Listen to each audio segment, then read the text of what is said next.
Probably my biggest fear in my 20s was ever having to speak in front of anybody.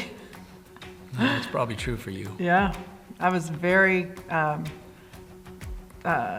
shy, inhibited.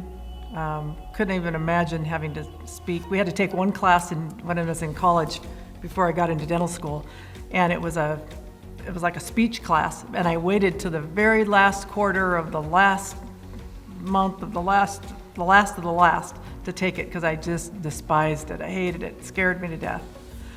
So that was probably, I couldn't even imagine that.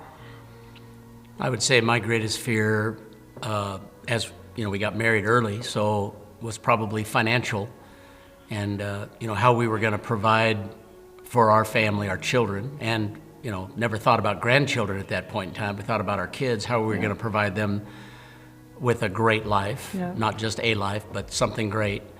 Because at that time, at a point in our life where we're floundering a little bit, just trying to plant our feet and establish our direction. And so the greatest fear now is, I guess it's just generational, right? You just think to yourself, as you look at the world and all the things that are going on, you kind of look at, how's that going to be for our kids? And then how's that going to be for our grandkids?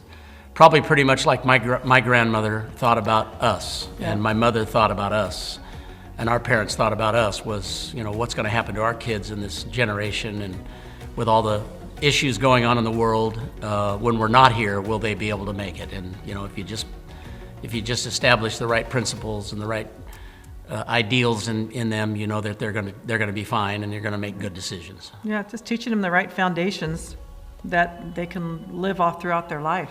I remember when I was young, my mom talking to my grandmother and saying that the world wouldn't last in time for me to ever get married or have kids or anything.